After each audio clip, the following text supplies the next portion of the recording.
Coming up tonight, a shocking attack caught on camera. Police investigating teen boys that beat up a homeless man in a now viral video. Plus, the Attorney General says the new family and juvenile court complex on track to open its doors this summer. And later, from behind the bar to beyond the borders, a top mixologist is gearing up for international competition. We'll tell you all about it and so much more as our news weekend starts now.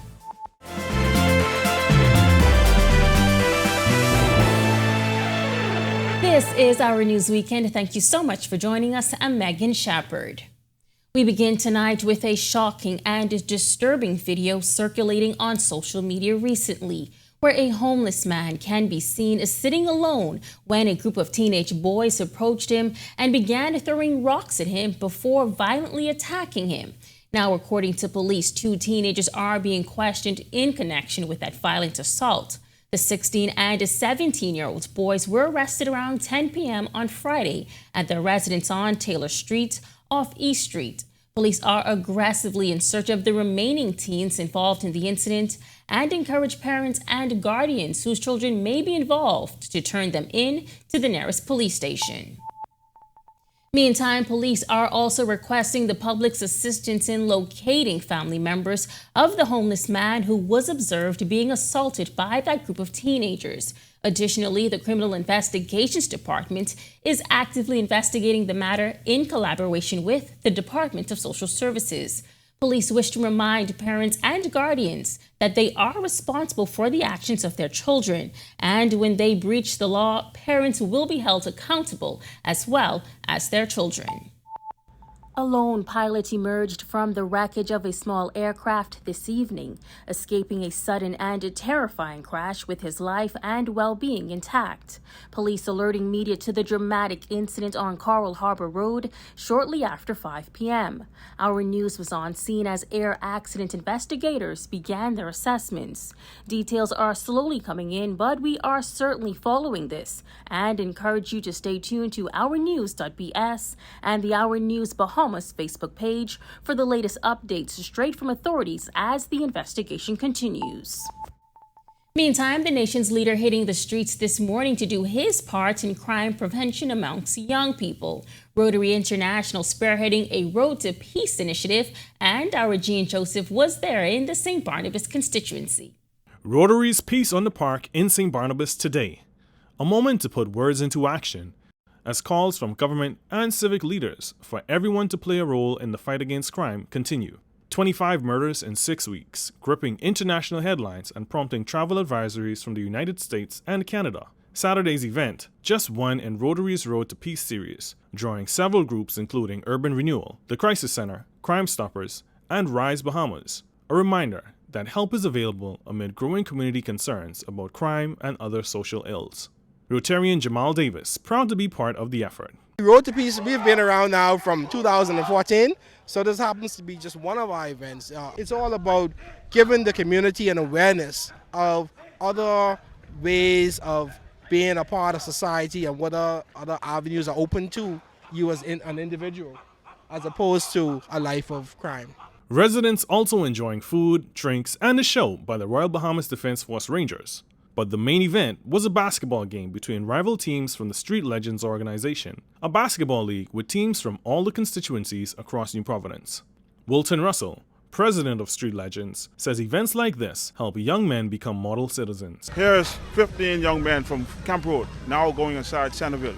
Here is 15 young men from Centerville now going to Nassau Village to be able to meet these young men, all ages, between the ages of 10 to 25 to 30 and so forth. And we're trying to bring an awareness to, hey, we're not as bad as you think we are. This is about love and unity, man. This is the Street Legend bridging the gap concept.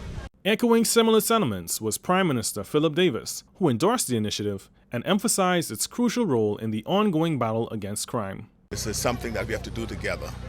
We cannot depend on one entity or one organization alone. This could only be done collectively, together. Because together we are stronger, together we're more effective, and together we will succeed in eradicating most of the ills, social ills, that impact our communities. Reporting for Our News, I'm Jean Joseph. The Family and Juvenile Court Complex on Bernard Road could open as early as the end of June. That's according to Attorney General Ryan Pinder, who says progress is being made on modern court infrastructure. Pinder says these developments are absolutely necessary for the successful administration of justice. This complex will house Supreme Court and Magistrate Court facilities, with the supporting central government agencies such as the police and social services. Once this move is complete, hopefully by mid-year, additional courtroom facilities will become available, allowing for the appointment of additional Supreme Court justices, 2 of which will be earmarked specifically for criminal matters. Colleagues would remember we recently amended the Supreme Court Act to allow for up to 5 additional Supreme Court justices. See, Madam President, we don't do things arbitrarily. These things make sense. In his recent address during Senate debate on the bail amendment bill, Pinder also emphasized the critical need for the new Supreme Complex, which will be built on Shirley Street, calling it a priority for the Davis administration. There will be no fewer than 19 new court facilities with judges' chambers and the necessary safeguards with respect to hearing criminal matters. We have closed on the purchase of property and have applied for the demolition permit for the Rodney Bain building.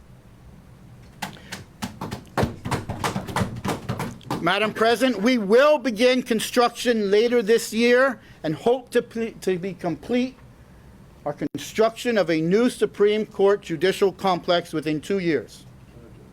The new Supreme Court complex also facilitates our move to specialty courts. If you're shopping online, then you may want to pay attention to this next story, because despite the convenience, there remains a growing concern about cyber criminals exploiting unsuspecting consumers. In 2022, the Federal Bureau of Investigation reported approximately 12,000 consumers fell victim to non-payment or non-delivery scams, resulting in losses exceeding $17 million. Shakira Johnson is Director of Security at Cable Bahamas Group of Companies. She has been following the numbers. She warns that identity theft and financial losses are potential consequences of careless internet usage. A case where the hacker would have, obtained sensitive information about you, but they are threatening for you to disclose it to, let's say, the public. And now they're asking you for a certain amount of money. So as an individual, that can be, we don't even know what those costs would range from, but so that can be detrimental. In the case of corporations or organizations, we know this can range in the millions, right? There's countless examples or companies that are in the headlines because of cyber attacks. Nominations for the National Honors Award are officially opened. On Monday, the Honors Committee, led by its chairman, Fred Mitchell, making the announcement. Marlena Leonard has the story. Nominations are open now, and you can do them online, or you can deliver the nominations. You can print out the nomination form from the government's website, bahamas.gov.bs. You can print them out, and you can fill them out, and you can deliver them to the Cabinet Office here in Nassau, or you can send them, I think you can send them by electronically. That was Fred Mitchell, chairman of the National Honors Advisory Committee, providing insight into the nomination process for the prestigious national awards.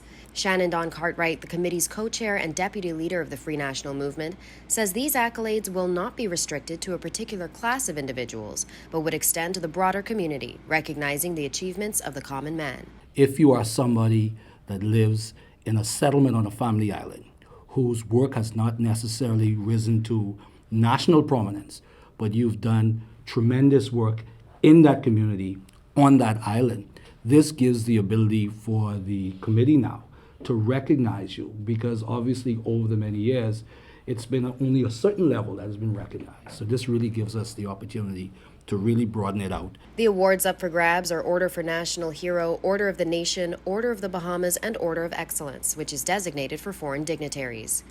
Also up for nomination is the Order of Distinction, the Order of Merit, the Order of Lignum Vitae, and the Medal of Bravery. The chairman also addressing concerns over the authenticity and significance of these awards and says the committee is still playing catch-up. For example, in the last year and the year before is, remember during COVID, virtually there was nothing done, process. So there was a lot of catching up that had to be done during those years. So that's essentially why the numbers have been quite huge. Deadline for submission is March 29th, 2024. Reporting for Our News, I'm Marlena Leonard. Thanks so much, Marlena. Well, we've still got lots more to share tonight. But first, meteorologist Ian McKinsey joins us now from the Weather Center with their first look at weather. Ian. Thanks, Megan. Good evening, Bahamas. Currently outside our studios, we're under the cloudy skies, temperature at 76, winds are from the south at 10 miles per hour, feels like temperature of 71. Current temperatures across the country at this time in our nation's second city, Freeport, we have 74, a set of 76s in Allenstown, Nicholstown, the capital, and in Great Harbor Key, 75 in Marsh Harbor, and 77 in Governor's Harbor. In the central Bahamas, we have 78 in Camps Bay, 78 in Georgetown, Edmonds Key, 77 in Arthurstown, and 75 in Coburn Town, San Salvador. Southeast Bahamas, we have 73 in Duncantown, Ragged Island, 78 in Colonel Hill and Delectable Bay, as well as Providenciales, 79 in Abrahams Bay, and 80 in Matthewtown in Nagua.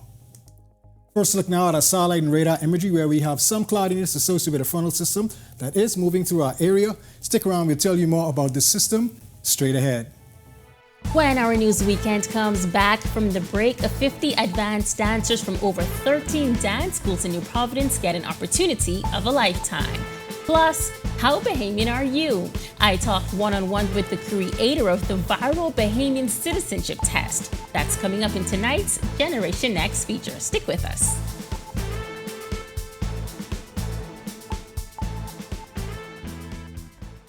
Are you or a loved one under medical care? Do you need affordable medical supplies? Ports International is the largest home healthcare supplier. Medical supplies at the very best price, and you can even shop online. From hospital beds to wound care, wheelchairs to walkers, Ports is a one-stop shop for your medical supplies, and we accept insurance. We have online shopping and 2 locations to serve you, at the Airport Industrial Park and Shirley Street. We also ship to the Family Islands. Shop online and visit us on Facebook. Call Ports at 377-1771.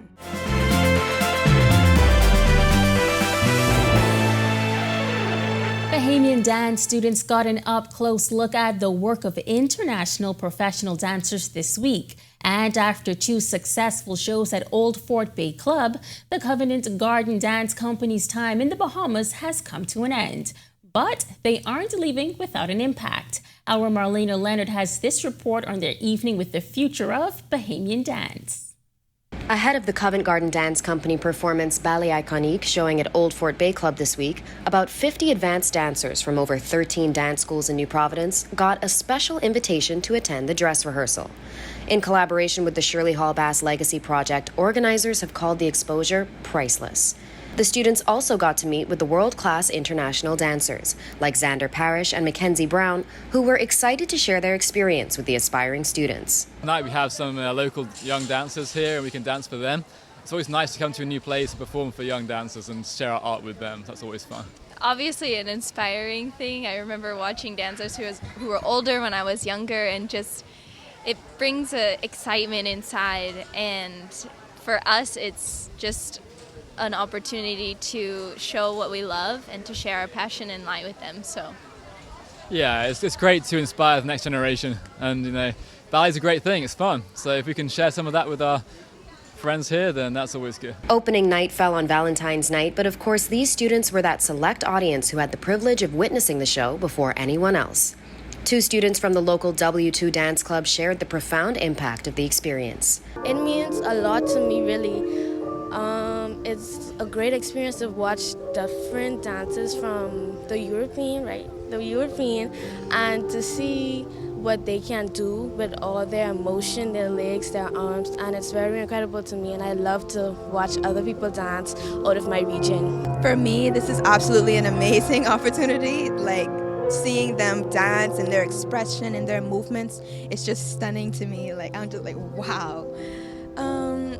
for me, who's always wanted to dance for as a little girl, even though I only started a few years ago, I just can't believe that I'm here and that I get to experience this. It's just amazing. And at the end of the rehearsal, Bahamian dance students, along with their teachers and officials from the Shirley Hall Bass Legacy Project, had the opportunity to take photos and get valuable advice from some of the pros. Reporting for Our News, I'm Marlena Leonard. 30-year-old Ashley Shawn Roll is a writer and creative, and you may know her work from the viral Bahamian citizenship test. But before we dive into that, our Generation Next feature tells me she's always had a love for writing and storytelling. That passion was propelled when she began serving as an ambassador for various organizations, and she began to realize there were so many stories that needed to be told.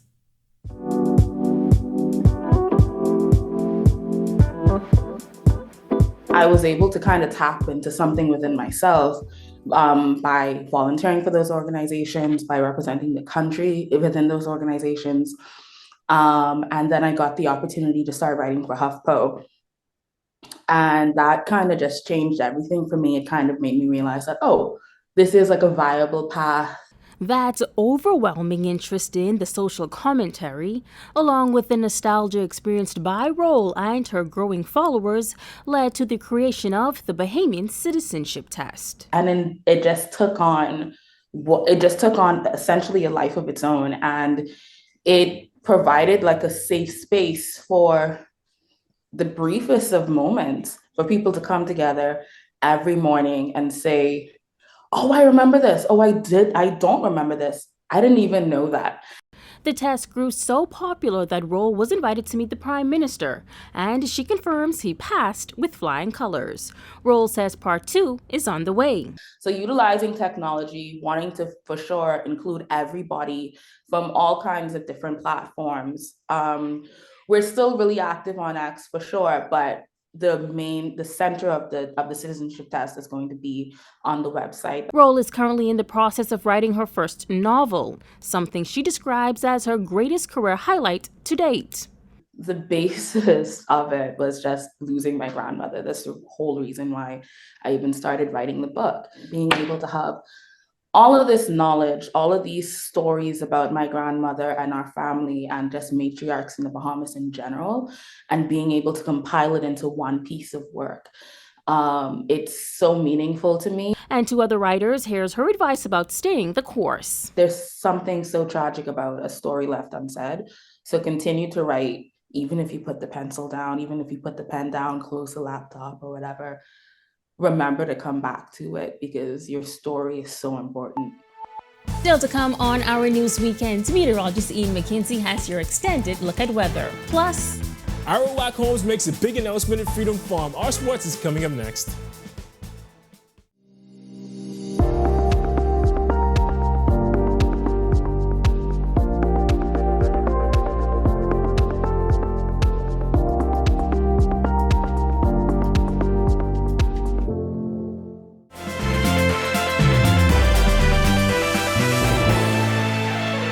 this is Our News Weekend. Welcome back. Arawak Homes making a big announcement at Freedom Farm, and we've got a check on college basketball. Here's Tage Adderley with your weekend sports.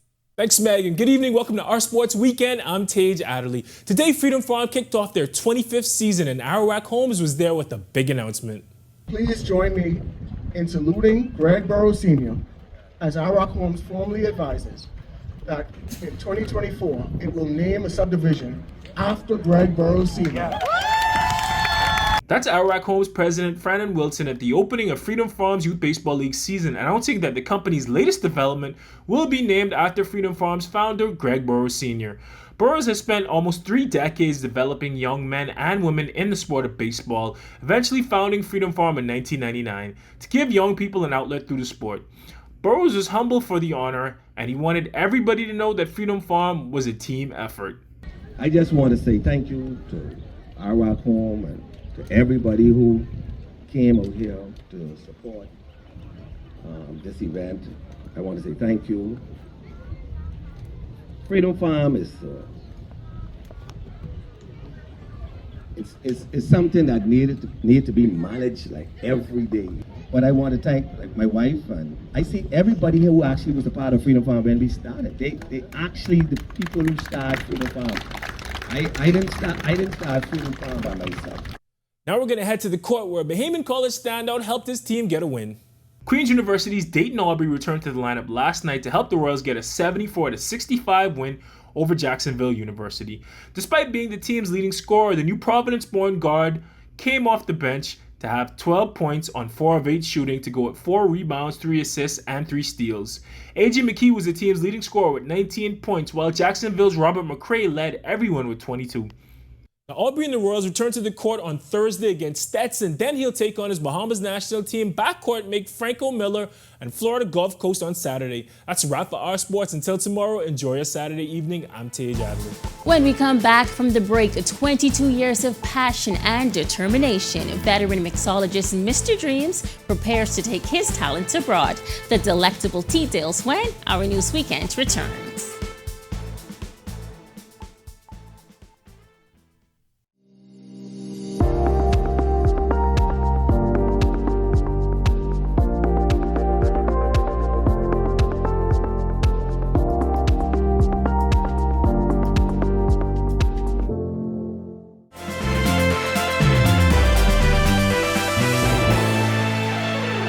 Welcome back and thanks for sticking with us. Beautiful weather on the outside today. As to what you can expect for the remainder of the weekend, well, Ian McKinsey is back in the Weather Center with your extended forecast. Ian. Thanks, Megan. Welcome back, everyone. Here's a look now at extended forecast where we have high pressure and complete control across our area. This high pressure system should begin to slide eastwards as this frontal system makes its way into the northwest Bahamas sometime tomorrow. Boating forecast, small craft should use caution in the northwest Bahamas due to swells. Winds will be south to southwest 10 to 15 knots. Seas running 2 to 4 but up to 6 feet offshore. Low tide at 8:18 p.m. tonight. High tide at 2:55 a.m. tomorrow. With the central and southeast Bahamas, again, caution in those swells. Winds southeast to south 10 to 15. Seas 2 to 4 but up to 6 feet offshore in those northeast to easterly swells. Let's look now at your national forecast. And in your extended forecast, expect some cloudiness with showers, possible isolated thunderstorms mainly across the extreme northwest Bahamas through Monday. High pressure building in the wake of that frontal system. Expect those daytime high temperatures getting into the mid to upper 70s, with your low temperatures in the mid to upper 60s. That's a wrap on the evening forecast. Make it a great, safe, fun night, everyone. From behind the bar to beyond the borders, tonight we learn about a bartender's journey to success as he prepares for a major mixology competition in Barbados. Marlena Leonard got an up-close look ahead of his travels. His is a story of passion and determination. Derek Mr. Dreams Blackman, once an unknown bartender, has risen to prominence in the local culinary world, showcasing his master skills as a mixologist across best-in-class hotels. And now he calls British Colonial home. Hailing from humble beginnings, Derek's journey as a bartender started out just mixing drinks for friends. And that's when he says he began honing his skills with passion and dedication. What I love about it the most is just having fun at what I do, creating a wonderful experience, thinking out of the box, taking risks, and just putting my best foot forward. It opens up another door, avenue of creativity, passion, art. Derek's aspirations have extended far beyond the confines of the bar, forging him the opportunity to participate in a prestigious mixology competition overseas. The competition is hosted by Jimmy's Wines and Spirits, where they use their Remy Cointreau portfolio, which is Mungay, Botanist, Brickladi, Cointreau. And I came up with a cocktail, beating out other competitors to gain this opportunity to make another trip to Barbados to represent the Bahamas once again. After more than 22 years in the field, Blackman says he's proud to stand as a shining example of what can be achieved through hard work. He gave this advice to those who may have similar aspirations. Just love what you do. That's all it is. Just love what you do. Once you love what you do, everything else will flow from there. And just before he takes the world by storm, Mr. Dreams also gave the Our News team a taste of what the judges could expect. So today I'm actually just gonna make a simple drink, something light and refreshing. It takes you through the summer. White spirit gin base cocktail, some lime juice, and some of our natural juices that we have made up at the house as well too. Reporting for Our News, I'm Marlena Leonard. And of course, we wish him the best of luck. Thank you so much for joining us tonight on Our News Weekend. On behalf of the entire team, I'm Megan Shepard. Of a safe and wonderful weekend.